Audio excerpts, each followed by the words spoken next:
Welcome to the channel, viewers. Reverend Dr. J.W. Morrison, theologist here at Green Point. Look at that view. It's beautiful.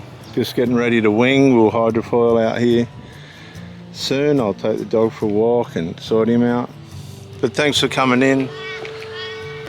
There's been many struggles in relationships in modern times, and particularly these days where the darkness seems to be getting darker and the light seems to be getting lighter. And one minute people see the light, the next minute they're in the dark light. It's all over the shop. It's just the way it is.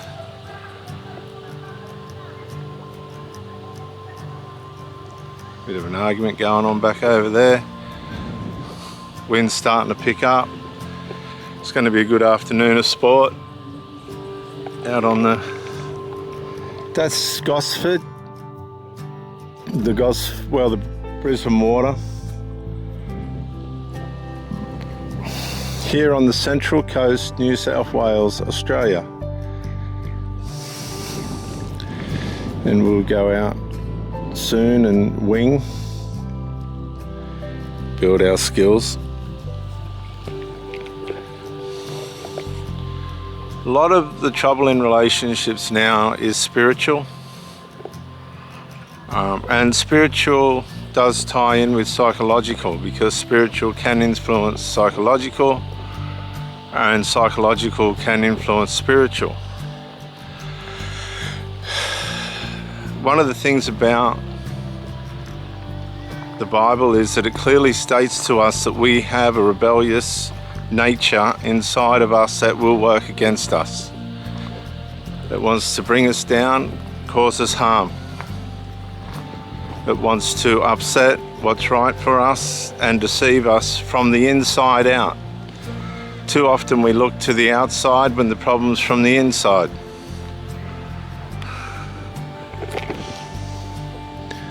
I haven't brought him out here for a while. And it deceives us by our lust. It deceives us by what we sense in our feelings. And when we haven't got a awareness of what these feelings are doing to our decisions, we become vulnerable to making bad choices. We become vulnerable to making decisions that are going to harm us. We go into lust. We get with people that we shouldn't. And all these things that can hurt us and harm us. I've just got to send a report out to the wingers.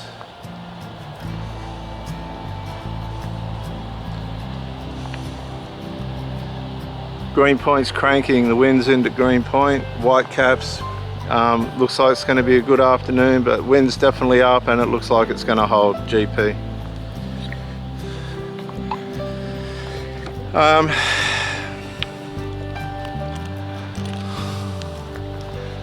Our carnal nature cordials its way into our mind and makes us think things that are bad are good. And we do things that we shouldn't. We become slaves to sin, slaves to wrong, because we lose our awareness of what that is by the feelings that our sinful nature give us, the passions and the desires and the lusts. It deceives us into thinking that things that are bad are good. That's why good intending religious people do bad. Because the greatest form of power for our sinful nature is thinking that there's something we can do or not do to make God happy or stop him from being sad. And that's a deception in relationships as well. There's nothing we can do or not do, really, when you think about it, to make our partner happy or stop them from being sad if we're doing the right things. It's up to us to do the right thing. if your partner's not doing the right thing, then what are you going to do? Are you just going to put up with it? Are you just going to tolerate it until you can't take it anymore? Are you going to try and resolve the issue? Are you going to try and talk about it? And if the person that you're with doesn't want to talk about it, then what? How long do you allow it to persist for?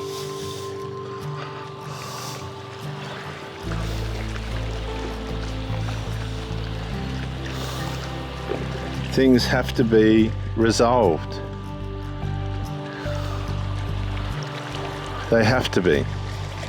If they're unable to be resolved, then guess what? That's about it, isn't it? That's about the end of the movie. The curtains come across, the lights have come on, and it's time to walk out.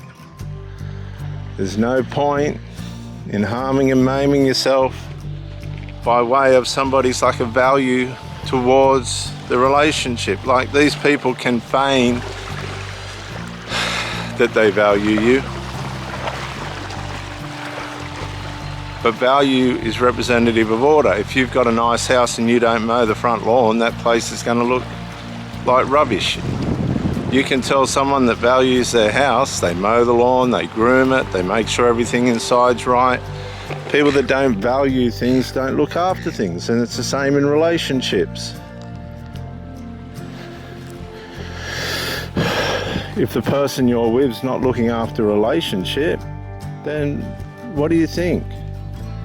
What are you thinking? What, they're just all of a sudden one day that's going to change? No, that's the way that this person is. A lot of people run on the view that they have of themselves.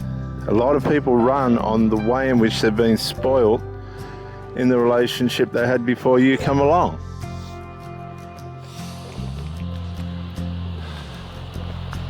And therefore they've got a standard that may not be right. It may be a corrupted standard. It may just is not the right standard to have. They're not perceiving the way that they should behave in the relationship. And that's going to come at your expense if you allow it.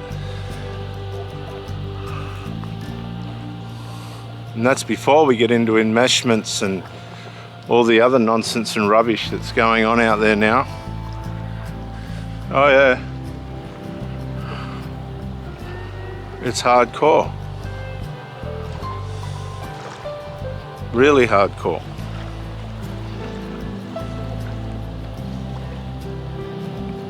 Many of you have suffered for years at the hands of behavior that was less than fruitful, less than acceptable. But your loyalty and your devotion, right, and maybe different certain conveniences and children's and things,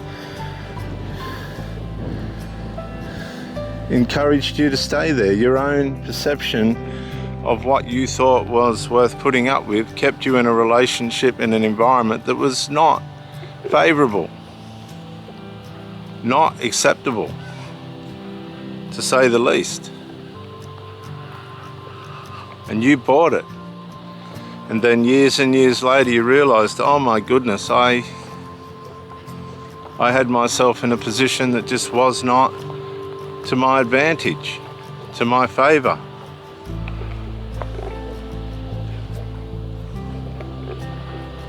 Come on, mate. Shh. Come on. Come on, mate. So it's not to your advantage. It's not in your favor. How are you, buddy? Good, getting there.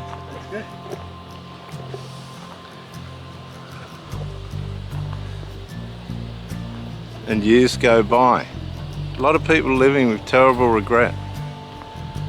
Maybe not over the whole course of the relationship, but for missing signals that could have helped them to help the relationship gone down a different path.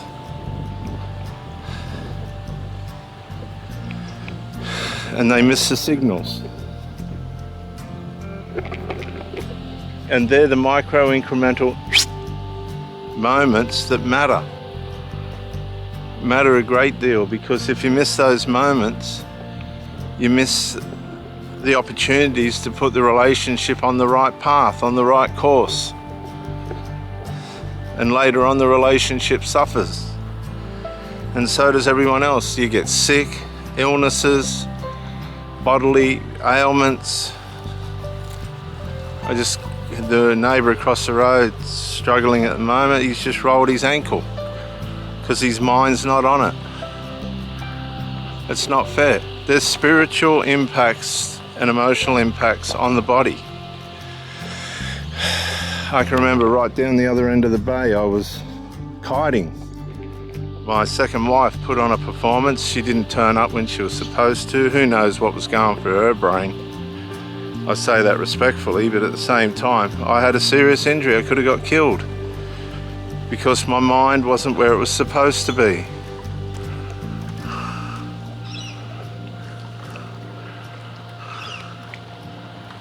This wasn't where it was supposed to be. There was a struggle going on. And I had a physical accident, a very serious accident that wasn't fair. And this is what happens.